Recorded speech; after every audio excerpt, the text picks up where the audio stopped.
look, after they gain total sovereignty and become the total masters of the Middle East, let's start colonizing. Do you think that they're going to want to take orders from the United States? No, that every nation wants to be their own sovereign nation. Sure. And they're not going to be any different. God knows they're not going to be any different. There's going to be a war between U.S. and Israel in the next 20 years. No, not necessarily. There's going to be some sort of concessions, and U.S. will be like, okay, well, I guess you have this area of influence now. We can't do anything about it. Look, they already have nukes. Russia, China, right there. They wouldn't want Israel to be fucking bigger than it actually is. No, they're just going to do business with them. Right. That's what it's all about. Does that mean for they're them. the most powerful nation in the in the world?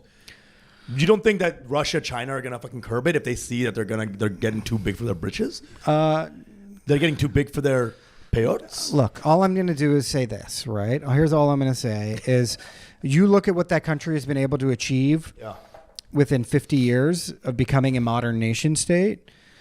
What do you think the next 50 years is going to look like, dude? I mean, like, they are smart. Okay? They are focused. Stay crafty. They do not give a fuck. They do not. Crafty, sure. Yeah. Right. Dude, it's like they're laying bare what power is all about. They know how to wield power. They know how to manipulate power.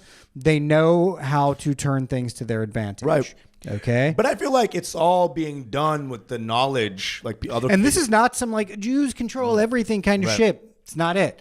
I'm talking about the country of Israel is going to ascend to become arguably the most powerful country in the world.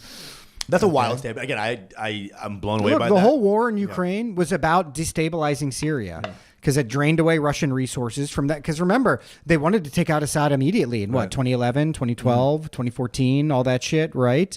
They got cock blocked by the Russians. Russians provided air defense support to the Syrians, right? So there couldn't be any no-fly zone. Allowed them to rout out the rebels, right? It was kind of reassert a sort of loose control over the country, right? So what did the United States do? They fomented a coup in Ukraine, right? And what happened on the heels of that coup? Oh, they start violating the Minsk Accords and all this shit and basically provoked a war with Russia, right? The Russians have now drained tons of manpower, resources, money, weapons into fighting that war, which is still going on, right? So that left Syria wide open and vulnerable. And that's what's happened. All this makes sense to me as you're saying it. You know, this is the game plan. No, I see it. I'm still stopping short of like most powerful country in the world. That seems wild to me. Maybe, perhaps the way you're saying it, perhaps. But I feel like maybe it'll at some point bite off more than it can chew, and there'll be mad repercussions from all the nations. Will America, Russia, and China allow Israel to become the biggest country or the most powerful country on earth? Is that something that's even possible for a country of that size? I just don't see it. But I'm also just not as well versed in it. So maybe it's just... I see it. You see it. I see it. They know the connections. They have the right connections. You know what I mean? They're obviously fucking good at this. They are diplomatically... They're good at this, for sure. Militarily and economically the most powerful force in the Middle East. And that's only going to grow.